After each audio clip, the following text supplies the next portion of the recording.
The presenter is Patrick Hogan, better known as Patrick, Simple Patrick. Patrick is the manager, NASA manager of NASA Whirlwind. And I don't know because there is a strange presentation here, so let me start it from the beginning. Yes. Okay, So, Maria, okay. grazie. Yeah, you're welcome. Hello, everyone. Welcome to FOSS4G. Yahoo! Sort of the best FOSS4G I can imagine. I've been to a couple. This is extraordinary. So we will begin the presentation, I hope. Ciao, Bella. All of you Bellas here, and not to leave out the Bellos. Ciao, Bellos. Ciao a tutti. Are we really here in Como? Somebody pinch me. Sì, siamo davvero qui. We are here. Wow. Now, it's a little hot, but this So room's you got a deserve, nice... you deserve an ice cream. Yeah. Don't say that. Everybody leave now. Gelato being served outside. So here we are. And we are here at Politecnico di Milano at Como, the #1 engineering school in Italy, and amongst the top-rated universities in the world. And the rector was very gracious yesterday in saying, in the top 100. Actually, Milano, Politecnico di Milano is in the top 20, not the top 100. They're one of the best in the world. And we'd like to extend a special note of appreciation to Professora Maria Antonia Brovelli.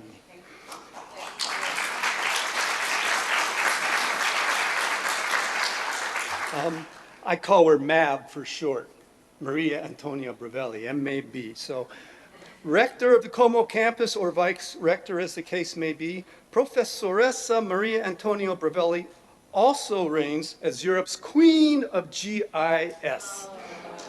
Though some insist she's the world Queen of GIS. So Queen Mab, Maria Antonia Brovelli, and her illustrious, extraordinarily gracious, phenomenal Polimi di Milano, Politecnico di Milano crew. Marco Mingo, where are you? Are you here, Marco? Okay, where is Marco? Okay, we are being treated royally here thanks to that gentleman and the build-up. A sold-out FOSS4G. When has that ever happened? And the entire crew that's being, just around here everywhere. So wherever they are, just give them a big smile and applause too, please. Thank you. Nice work. So, and we're not finished giving credit where credit is due. That is to all of you. Let me go through this. Each one of you, especially when we work in concert together, represent the best and the brightest this planet has to offer. As such, you may well be our best hope for the future.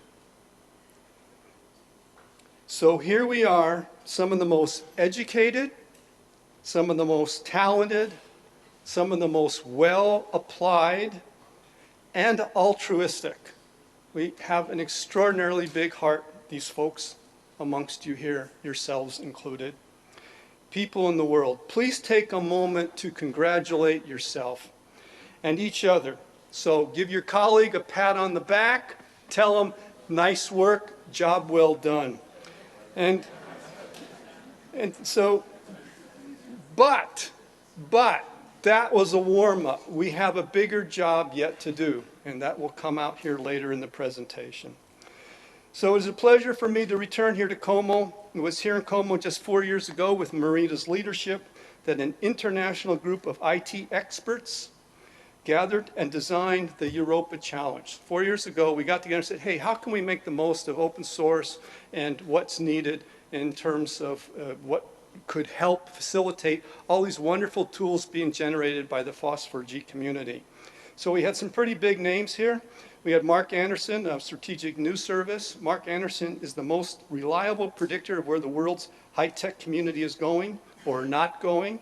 So you can look up Strategic News Service and see that guy. BBC interviews this gentleman every year for what he says is coming down the pike. And we also had Bob Bishop, the former CEO of Silicon Graphics, up until a decade ago when the graphics world became more pervasive because the hard stuff had already been developed. SGI was the world's biggest and most respected company dedicated to high-performance graphics computing. So we have Silicon Graphics to thank for a lot of what we have today to work with. Bob, where are you? Are you right here? Bob Bishop is right there. So applause for this gentleman. Thank you. And he hasn't given up. He's also managing a thing called International Center for Earth Simulation, and it has the acronym ICES, I-C-E-S. So if you look on the web under ICES Foundation, you'll see a very interesting website, and I highly recommend you visit it. So here we are now in year 3 of the Europa Challenge, pushing the open source envelope of GIS. We are fortunate enough to have a few of the Europa Challenge teams here today. We have one from Alaska, the Alaska team. Where are you? Right here? Okay. We have one from California, TJ, right over here. We have one from Hungary, Christian. Where are you? He's here somewhere. Christian? Well, Zoltan Suki's here, so we don't know where Christian is. He'll be here. We also have a group from Spain, GVSIG, who are integrating Whirlwind into GVSIG. So those gentlemen are right there. And we'll hear more about these this afternoon from 4 to 6 when we get some really first-class demos of their use of that Whirlwind technology. So that's today at 4 to 6 in Auditorium 2. Also tomorrow at 9:50, that's 10 to 10 in room 212, you may want to make a special note of the Global Earthquake Forecast System presentation. Ron Fortunato and the Alaska team will be explaining the entire earthquake precursor identification system that you can build at home. Open hardware, open source software, everything you need to do the whole enchilada. You might hear where they're going next in the GIS world, describing how they use their own drones to collect 5-centimeter imagery, soon to include LiDAR. And I'm mentioning this because this is going to be very critical to something else that's coming late in the presentation. All data being fully orthomosaiced into a highly accurate geo-rectified GIS map that is essential for all GIS operations. You need to do GIS work, you need a good map, and LiDAR is the next best thing after imagery. In fact, it's even more valuable than imagery for that kind of work. So I might add, this is the data exactly that every city needs for managing their entire infrastructure. This technology is now so accessible that it can be generated by local high school students, and that's what you'll hear tomorrow at 10:10. So see how the Kodiak, Alaska is doing it. I think I had, I was speaking about OSGeo. See, oh no, it's coming next. So, so more on that tomorrow at that presentation, please. FOSS4G, free and open source software for geospatial, is essentially OSGeo. OSGeo, Open Source Geospatial Foundation, is a nonprofit, non-governmental organization whose mission is to support and promote collaborative development of open geospatial technologies and data. OSGeo is coming up on its 10th anniversary and is there to support the free and open source geospatial community, and whose contributions are maintained, their mission statement, for the public benefit. Coincidentally, NASA also has a mission statement or a motto, very similar to OSGeo's. It's for the benefit of all. And so that was the source of some of the work that we're doing with Whirlwind. So OSGeo pursues goals beyond software development. Well, that's another slide. Such as promoting more open access to government-produced geospatial data, and encourages open and free geodata, such as that created and maintained by OpenStreetMap project. Classic example. We, the OSGeo community, build tools We build tools so that everyone can be more productive with GIS data. OSGEO also addresses education and training. And if you speak with Charlie Schweike, where are you, Charlie? Are you here? Okay, wherever he is, he's pushing this Geo for All that Suchith Anand is also behind and is promoting a whole lot of support for getting GIS education curriculum developed and into the classroom. Various committees within OSGEO are working on implementing a variety of strategies. Ask your fellow FOSS4Gers what they are up to. I'm sure they'd be glad to tell you more. OSGEO FOSS4G is a big tent. Open source software does not limit proprietary use or commercial use. In fact, it greatly facilitates development of that kind of software by providing the libraries and the capabilities that are commonly needed across a broad range of applications. So in fact, FOSS4G accelerates innovative solutions. Open source software lowers the bar for doing big things with big data, and you're hearing that in great detail at all the workshops today, all the presentations. This significantly levels the playing field so that anyone can entrepreneurially generate spectacular value-added solutions for the larger community. Open source provides essential GIS elements, OpenStreetMaps, GDAL, GeoServer, MapServer, etc., and visualization tools for others to build apps with, such as Cesium and Whirlwind. These tools stimulate a world of innovation, a world that provides value-added functionalities that Hewlett-Packard, the Hewlett and Packards of the world, the Steve Jobs and Steve Wozniaks of the world, the you people of the world can continually challenge the status quo and advance our collective capabilities. You are doing more to advance our abilities to do more things with data, to actually get it to speak to us, to give us the value added, the information, than anyone else. If you're in it to actually generate a buck, there's nothing wrong with that. But you folks have stepped a bit further than that, and that is what's changing the dynamics of all of us to be able to do more with information. And that's a critical need today, especially. So what are we doing right? A lot. How do we do more of it? Or how can we do it better? We've got to make GIS capabilities far more capable than we have today. We have much more to do than what we've done. We've just broken the ice on what's needed. We've got to make GIS capabilities far more capable than we have today. Our suite of solutions need to be more stable, obviously. That's what we continually try to do.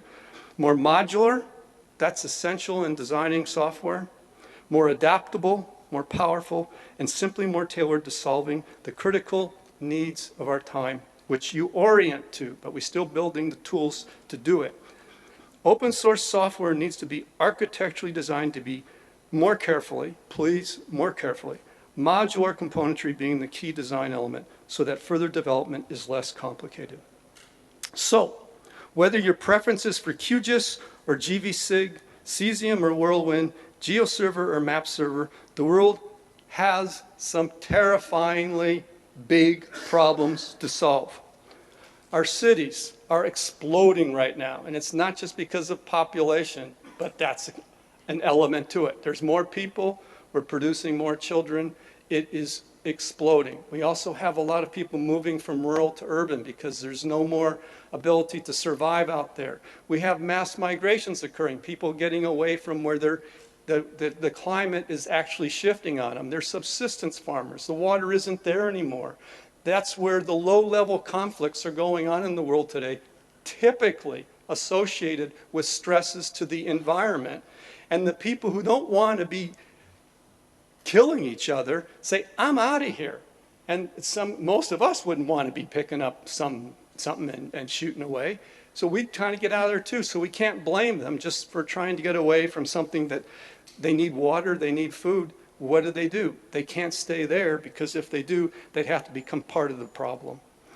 Our cities need better tools for managing their infrastructures. Our cities are exploding with an increasing population from a combination of today's astronomical birth rate and a major migration of the world's population from rural to urban.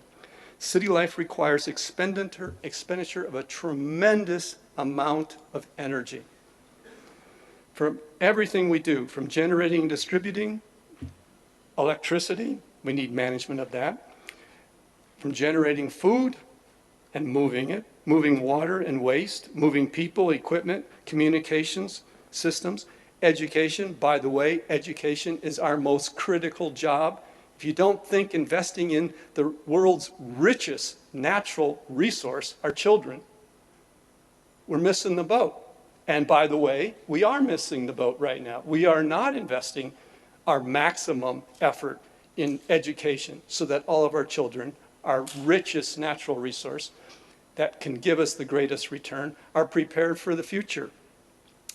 We're actually leaving that up to, well, you know, hey, one teacher, maybe 50 students, not fully equipped, you know, undermanned, outgunned, and with entertainment distracting those eyeballs and taking the kids' attention away from concentrating on education, we're actually causing them to move away from things that they desperately need, generating the tools they need to survive.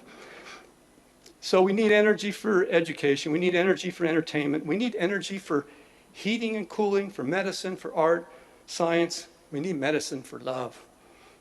Well, whether we're making love or falling in love, we need something that helps us keep the environment stable and steady so we can fall in love. Everything we do takes energy to lovingly manage the environment around us, facilitate productivity, and support the keyword sustainable life. Something we are not doing today. We are consuming about 2 Earths worth of our resource. If you're consuming more than you have, you're eating into your capital. You're no longer working off of your interest. At some point, your account's going to go dry. Well, it's easy to see that we're already doing that. So, generation of that energy that we need to survive is releasing billions of tons of carbon, carbon that took millions of years to sequester. So, I was going to talk about Kodiak, but I'm going to pass up that right now and just get on. But there's some of the dynamics to Earth. What you're seeing is in this previous slide, a lot of the carbon that's underground was generated by all the dying critters, and then they landed on the seafloor and they were buried and taken down at depth. And so that's where the carbon has been growing into the petroleum that we have. And it took on the order of 100 million years. Oh, thank you very much. We're essentially burning up in the past century and a half 100 million years of carbon. I mean, you don't have to be a rocket scientist to say, wait a minute, we're suddenly releasing something that the Earth has taken 100 million years to bury, and we're releasing that in a century or two? Something's not right about this. If you look back historically at this planet, the difference between snowball Earth and inferno Earth is 10 degrees. We don't have a big range here. And what happens is they have these tipping points, things where, hey, it gets warm enough that something else happens rather dramatic. There's a lot of methane clathrates, that's frozen methane, very rich carbon source, that's sitting in the continental shelves. There's billions of tons of that there. All we need is the ocean to get a little bit warmer than it is now, and all that stuff will come out like that. And you'll see temperature double. The increase that we've had, a couple degrees now, 1 degree technically, but we're headed for 2 very quickly. You will see temperature just instantly go off the charts. We're not going to stop that. Once that thing decides to happen, you don't stop it. You don't say, oh, wait a minute, whoops, now we're going to get serious about climate change. Party's over at that point.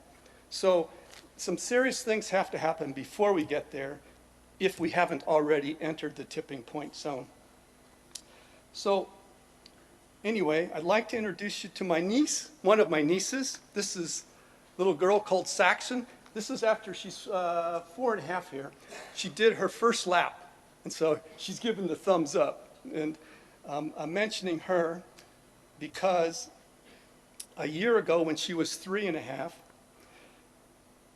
when she was told she didn't plan on cleaning her room. She's 3.5, and Matt and Ann, my brother and his wife, they do not let those kids watch TV. They are voracious readers. Her older sister reads more. She's in, in the elementary school. She reads more books than anyone else in the school, on average a book a day. Just voracious readers. So they're really good readers, and they don't watch TV, so they're not too polluted with what's on the television. But anyway, Saxon, she told her daughter Saxon, says to clean up her room, and she didn't plan on cleaning up her room. So her mother, Anne, who knows how to enjoy and nurture her daughter's curiosity, asked Saxon, why? She didn't say, go clean your room, I'm telling you to do it. She says, why aren't you going to clean your room? And Saxon says, Mama, because rock stars don't clean up, and I'm a rock star. I mean, you can see her doing something like that. Well, literally, that's an exact quote. So Anne generously says, yes, even rock stars have to clean up, Sax. She said, no, Ma, you're just telling me a story. That's not true. And in fact, she's right. Rock stars do not clean up after themselves. And right now we have that same circumstance on this planet. We are pushing out of our smokestacks filth, stuff that's changing the biosphere. And to give you some sense of the biosphere, you look at this thing, what is it, 13,000 kilometers in diameter? And if you put the biosphere around this thing, it would be an electric cord, if that, thickness. The biosphere, maybe 10 kilometers down into the ocean, 10 kilometers up into the atmosphere, that ain't much to work with. And we are loading it to the gills with filth. We're pooping directly into our breathing space. And it's not just nasty stuff, it's insulation that it's taken us to a Venus scenario. Venus is CO2, and temperature's there, 400 degrees Celsius. We don't want to even think about that. So we better do something to think about what we're doing so that we're not doing the way it is now. It has to stop immediately. There's no room left to think about and play and figure out. So as a species like rock stars, we are behaving not much different than microbes in a petri dish. It's typical life. Life does this, has been doing it all along, mindlessly consuming until we drown in our own filth. Every petri dish experiment, it'll grow, consume the substrate until it chokes on its own crap.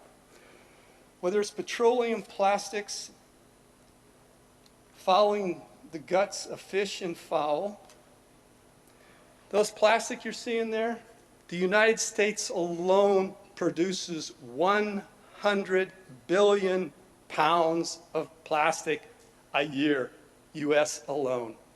Plastic does not biodegrade, period. It goes out there, it gets broken up into smaller pieces, and it's being consumed by fish because, hey, it looks like food. Sort of like during today's lunch. I'm sorry? Sort of like during today's lunch. Well, today's lunch was a little tastier. I hope you didn't eat the plate. That's what I meant. Right, so we're generating plastic in a way that we shouldn't. And is Sean Lynch here?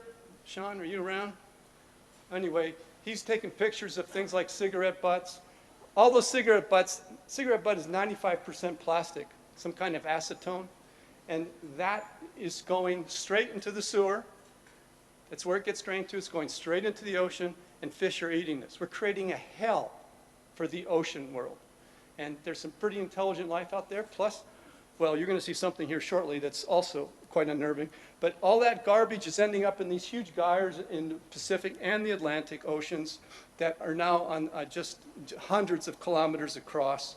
We're not just destroying our atmosphere, the thing that we need to breathe, we're also destroying our oceans where we depend on for life. If you look at this is Hawaii, and then going up here is Midway Island, right up there where that garbage is shown.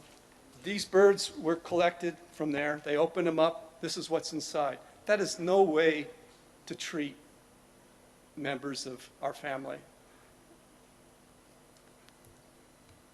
I mean, they're just doing what they think, it looks like something like something to eat. It should be. That's what they've depended on all their life. They've been bred that way.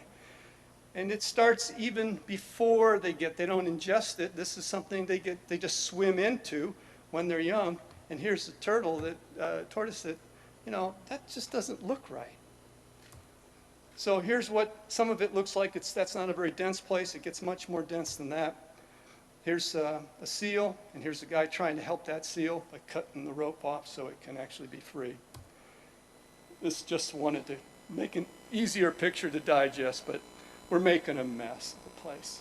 We got a rock star attitude about how we're treating this planet, an absolute mess.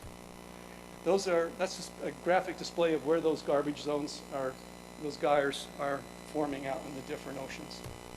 So, down to brass tacks.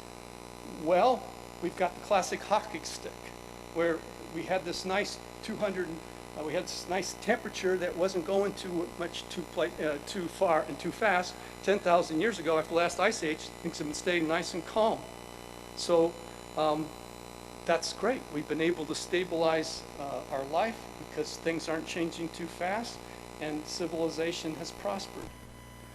But if you look at this from space, they're looking down at us and saying, hey, those are just a bunch of Petri dish things. They don't know any better. They're just burning the place up until there's nothing left to burn.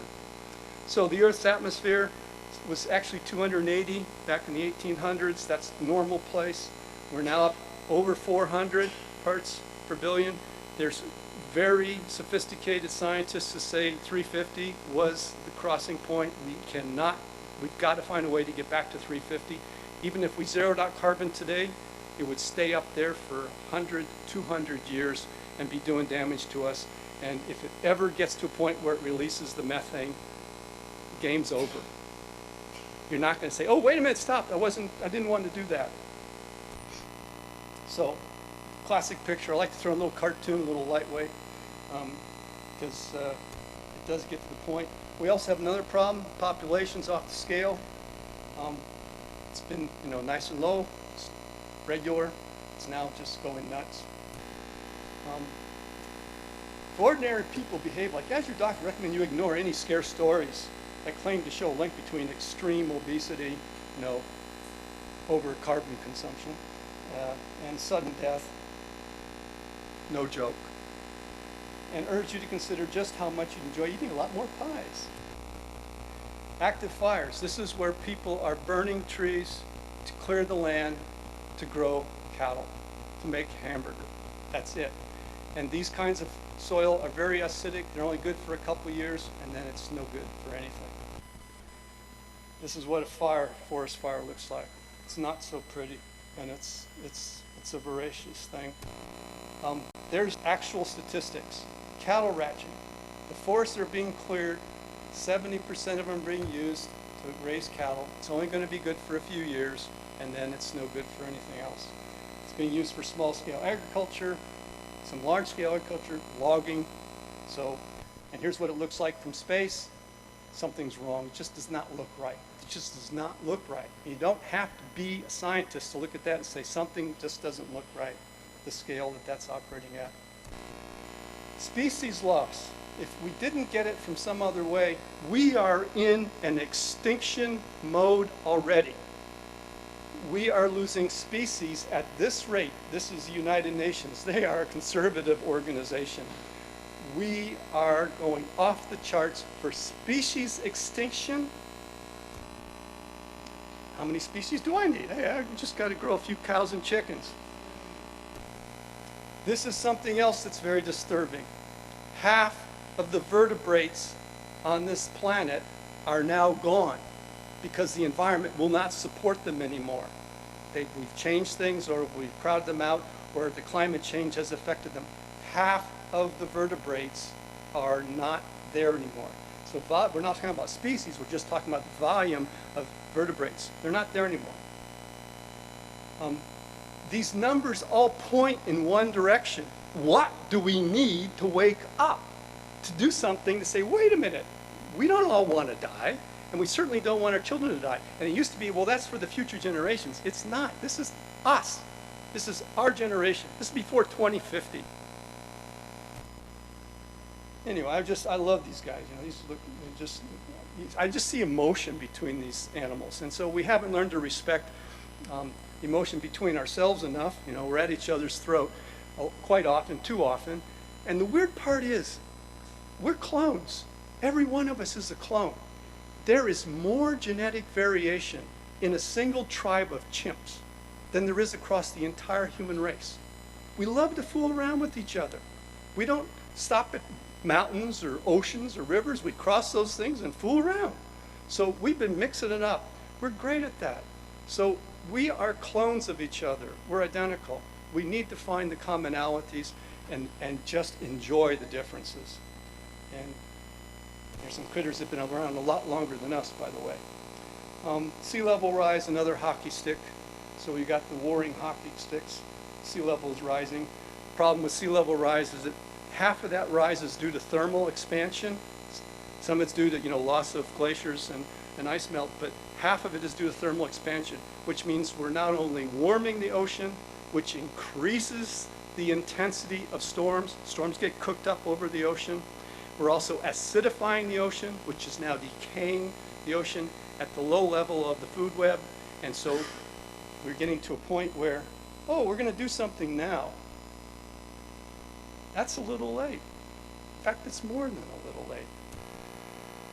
Again, FAO, global loss of seafood species. They show total collapse, and they are conservative. Total collapse of the fishing. If they say 2050, we're going to get there before 2050. The IPCC, every estimate they have ever made has been underestimated appreciably. So if they say, oh, we got this much time and this much temperature that we can work with, don't believe it. Every time it's been proven wrong. Sea ice extent, well, we're shrinking the Arctic. We're going to have an ice-free zone up there pretty soon. And you know what? Russia's got some oil refineries there ready to take full advantage of that. And they're loving it. I mean, I'm not blaming the Russians. It's not the Russians. It's just the wealthiest people are like drug addicts. You can't get a drug addict away from that needle. They just got to get to it. The same with those, the wealthy class. They can't get away from their consumption for more money.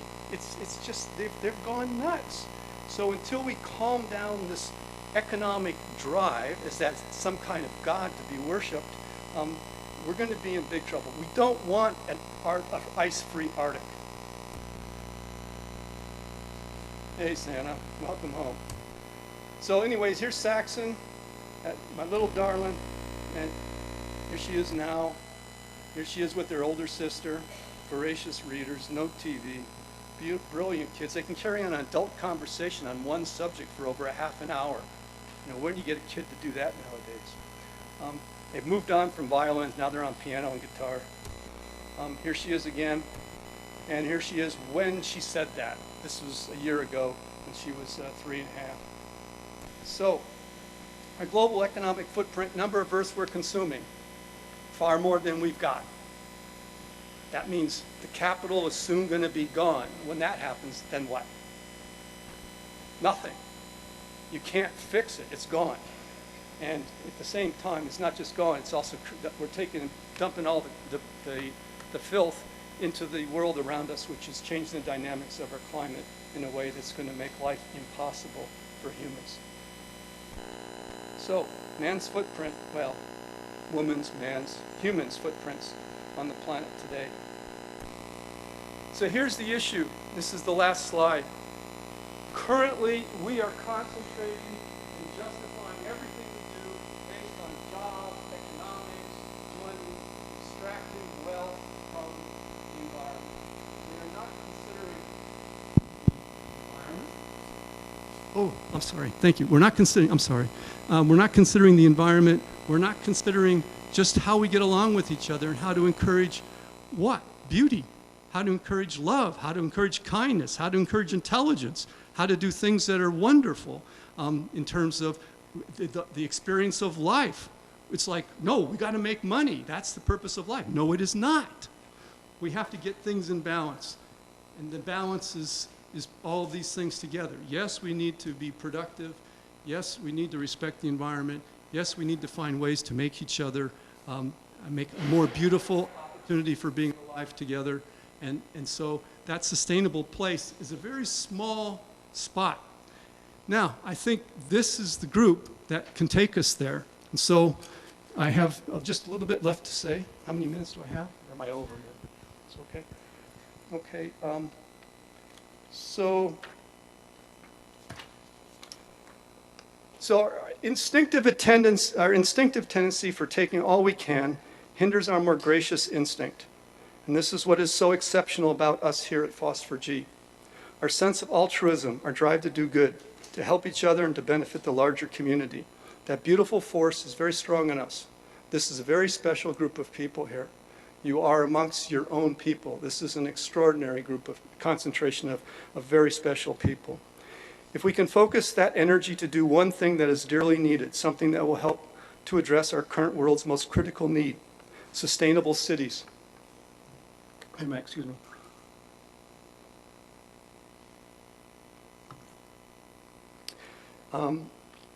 City Smart. I'm thinking of, they sell smart cities, so I'm thinking of, let's build an app called City Smart, something that every city on the planet could use, something every city could contribute to, something that would be in every city's interest to collectively advance and share, even pay the FOSS4G development community to develop and deliver.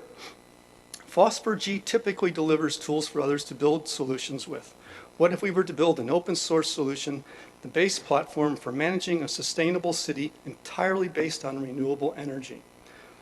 We must rapidly establish 100% renewable energy sources.